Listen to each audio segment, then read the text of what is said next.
Inquilab TV prime time news కి స్వాగతం.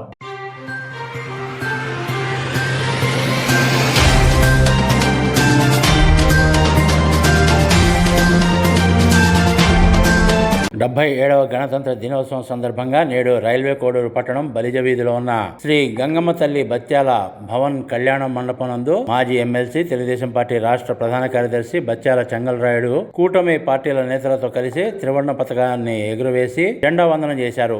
ఈ సందర్భంగా ఆయన మాట్లాడుతూ భారత పౌరులందరికీ సమాన హక్కులు కల్పిస్తూ ప్రతి ఒక్కరి ఆత్మగౌరవాన్ని కాపాడుతూ రూపొందించుకున్న భారత రాజ్యాంగం అమల్లోకి వచ్చిన రోజే ఈ గణతంత్ర దినోత్సవం అని, భారత గణతంత్ర దినోత్సవాన్ని పురస్కరించుకుని ప్రతి ఒక్కరూ రాజ్యాంగ స్ఫూర్తికి అనుగుణంగా ప్రజాస్వామ్య పరిరక్షణ ధ్యేయంగా ముందుకు సాగాలని తెలిపారు. అనంతరం ఈ కార్యక్రమానికి విచ్చేసిన వారందరికీ స్వీట్స్ పంపిణీ చేశారు. ఈ కార్యక్రమంలో పలువురు కూటమి పార్టీల నాయకులు, కార్యకర్తలు పాల్గొన్నారు.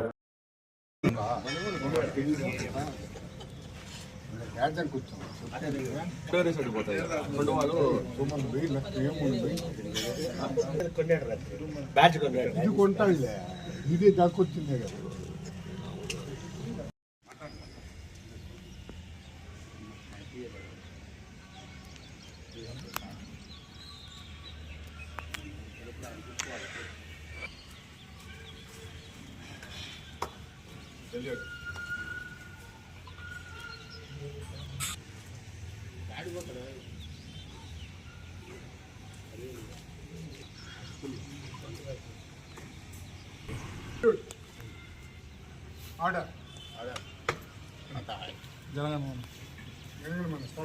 వినాయక జయ హే భారత భాగ్య విధాత, పంజాబ సింధు గుజరాట మరాఠ ద్రావిడ ఉచ్చల వంగ, వింధ్య హిమాచల యమునా గంగా ఉచ్చల జలసిత రంగ, తవ శుభ నాడే జాహే తవ శుభాశిష మాగే, गाहे तव जय गाथा, जन गण मंगलदायक जय हे भारत भाग्य विधाता, जय हे जय हे जय हे जय जय जय जय हे जय हे.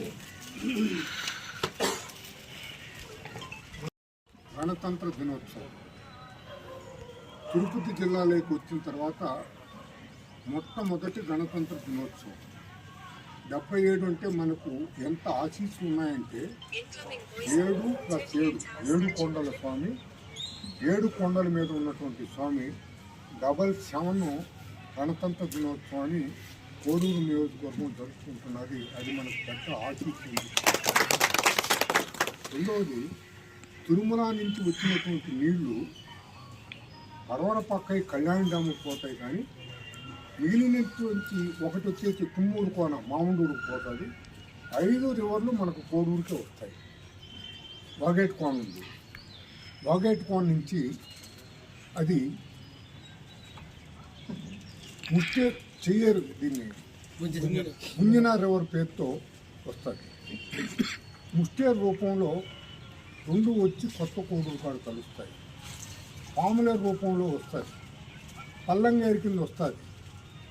గాదెల దగ్గర ఒక రివర్ వస్తుంది. ఈ అన్నిటికీ కలిసి మన ఇందిరానగర్ దగ్గర ఒక రివర్ వస్తుంది. 5 రివర్లు కోడూరు నియోజకవర్గానికి వస్తాయి. 5 పోయి సోమశిలలో కలుస్తాయి. ఒకటి మామూలుకి పోతుంది, ఒకటి చంద్రగిరికి పోతుంది. స్వామివారి సన్నిధిలో ఉన్నటువంటి నీళ్ళన్నీ వచ్చే మార్గాలు నేను మీకు చెప్తున్నాను.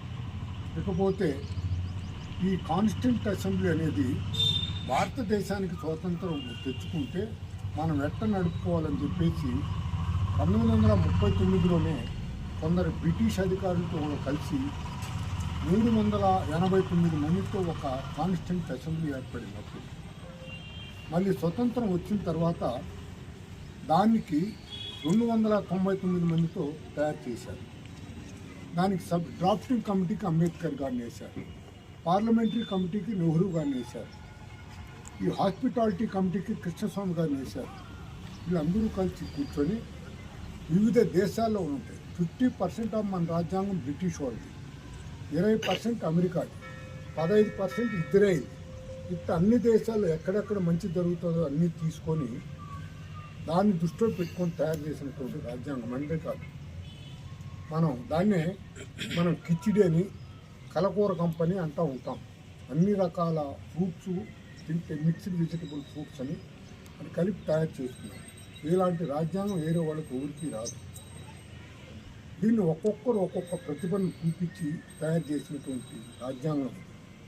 కానీ దాంట్లో చట్టం తయారు చేస్తే చట్టాన్ని తయారు చేసి ముందరనే పార్లమెంటరీ కమిటీకి పంపించాలనేటువంటి చట్టాన్ని మన ఆంధ్రుడు పివి నరసింహారావు గారు తెచ్చిపెట్టారు.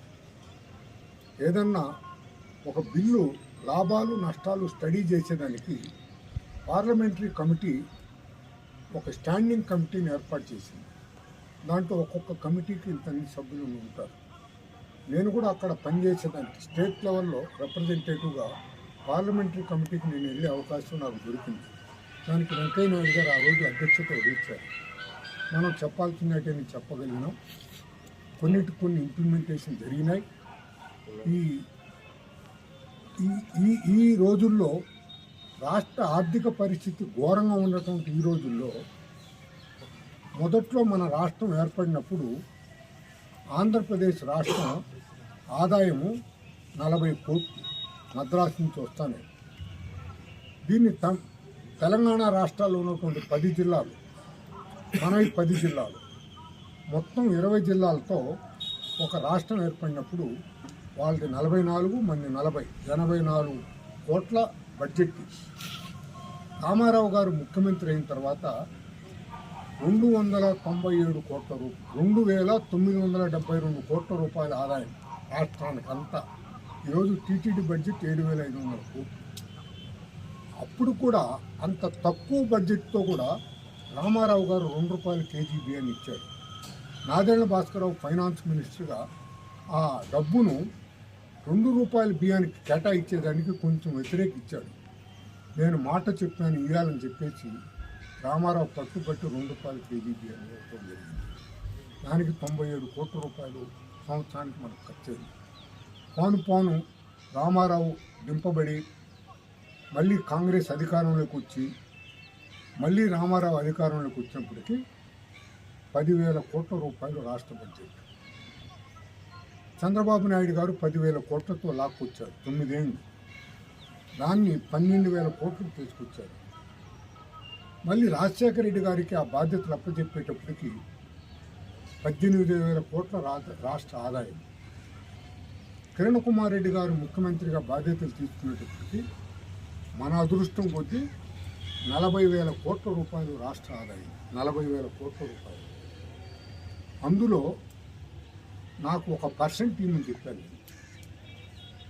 400 కోట్లు, మనకు 400 కోట్లు మన నియోజకవర్గానికి ఇచ్చారు. ఏ ఊరికి వెళ్ళినా రోడ్లు కనపడుతున్నాయంటే మనం తలుచుకోవాల్సినటువంటి వ్యక్తి కిరణ్ కుమార్ రెడ్డి గారు ఇచ్చాడు. అడుగుతానే ఇచ్చేశాడు. వాగేట్ కోన్ను నిలబెట్టింది సునీతా లక్ష్మారెడ్డి అని చెప్పేసి ఇరిగేషన్ మినిస్టర్.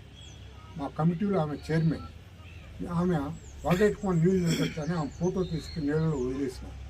అమ్మ నువ్వు ఇచ్చిన దానికి నీకు జలాంకితం అని చెప్పేసి ఆమె ఇచ్చింది డబ్బు.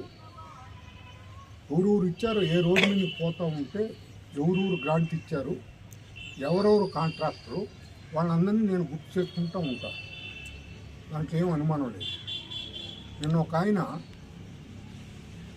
వెంకయ్య దాదాపు 200 ట్రిప్పులు ఇసుకెత్తాను నేను. ఆ రోడ్డు దాటి పగిలిపోతుందో బీసీఆర్ తిట్టాడని చెప్పారంటే ఆయన ఇసుకెత్తిన ఆయన రోడ్డు ఏమి డ్యామేజ్ కాలేదు సార్, బాగుండాలని చెప్పారు. దానికి బెల్ వేసాం. ఇప్పుడు కానీ ఆ రోడ్డు మొన్న కలెక్టర్తో ఫోన్ చేస్తే ఆయన ఎత్తలా. రాత్రి 9 గంటలకు ఫోన్ చేశాడు. చెప్పాను నేను 83వ గుడి ఒక ఊరికి కడుతున్నాను, దానికి రోడ్డు లేదు. ఇంకొక ఊరికి 1 కోటి రూపాయలు ఇస్తే 15 ఎస్టీ కాలనీలు బ్రిడ్జి మీద 5,70,00,000 శాంక్షన్ అయింది.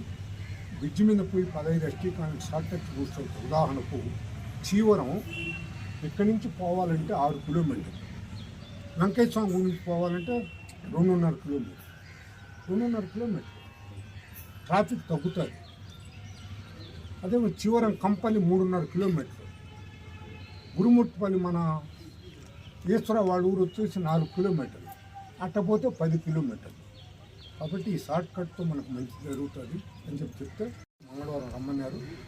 రాత్రే పిహెచ్సికి లెటర్ తయారు చేయించింది. దానికి 1.80, దీనికి 90 లక్షలు ఇవ్వండి, రోడ్ చేసి పూర్తి చేస్తామని అంటున్నాం. ఎందుకు పూర్తి చేసుకుంటున్నాం అంటే మనకు రాష్ట్ర ప్రభుత్వం యొక్క ఆదాయం తక్కువ, కేంద్రం ఆదాయం ఇంకా తగ్గిపోయింది. ఇప్పుడు మనం చేయుడు ముందుకు చాపకుండా, ఎక్కడ మాటలు ఇవ్వకుండా, మాట ఇస్తే చాలా ఇబ్బంది వస్తుంది. మాట ఇచ్చి 2,07,000 రూపాయలు పెన్షన్లు ఇచ్చుకుంటూ పోతున్నారు. 2023 ఏప్రిల్ నుంచి మేలో ఇచ్చిన, ఏదో గుండాలపల్లె కదా అని ఆ రోజు 15 మందికి ఇచ్చాం. ఒకరిని చూసి 207 మంది అయినారు. దాదాపు 30 మందికి భర్తలు చచ్చిపోయిన వాళ్ళకి పెన్షన్ వచ్చింది. అది లేకపోతే 2.5 లక్షలు నెలకు. ఈరోజు మనకు నెలకు 2,07,000 రూపాయలు ఆ పెన్షన్స్ నెలకు 1000 రూపాయలు లెక్కన భర్తలు చచ్చిపోయిన వాళ్ళకి ఇస్తున్నాం, వేరే వాళ్ళకి ఇవ్వకుండా ఉంటుంది. కాబట్టి తటామని మనం రాజకీయాలు ఉన్నంత వరకు చేయగలిగేటప్పుడే మాట ఇవ్వాలి, చేయనప్పుడు మనం మాట ఇవ్వాల్సిన పని లేదు. చూస్తామన్నా కూడా అది తప్పే, అది కూడా అట్రాక్ట్ అవుతుంది, ఆలోచన చేస్తామని చెప్పాల్సింది. నేను చాలా చేయాల్సినవి మనం ఉన్నాయి. అయినా కూడా రాష్ట్ర ప్రభుత్వం దగ్గర డబ్బు లేదు, కేంద్ర ప్రభుత్వం దగ్గర డబ్బు లేదు. ఏదో ఒక రూపంలో కొన్ని వడ్డీలు వచ్చున్నాయి కేంద్రం దగ్గర.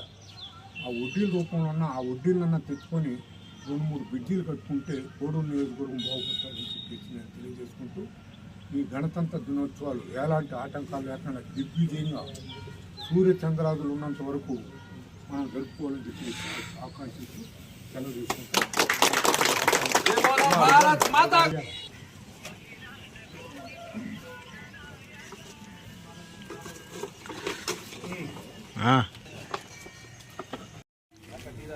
ఇంక్లాబ్ టీవీ వీడియోలు మీకు నచ్చినట్లయితే లైక్ చేయండి, షేర్ చేయండి, కమెంట్ చేయడం మర్చిపోకండి. సబ్స్క్రైబ్ చేయని వాళ్ళు వెంటనే సబ్స్క్రైబ్ చేసుకోండి. మా వీడియోలు మీరు వెంటనే చూడాలనుకుంటే కింద ఉన్న గంట సింబల్ని గట్టిగా కొట్టండి.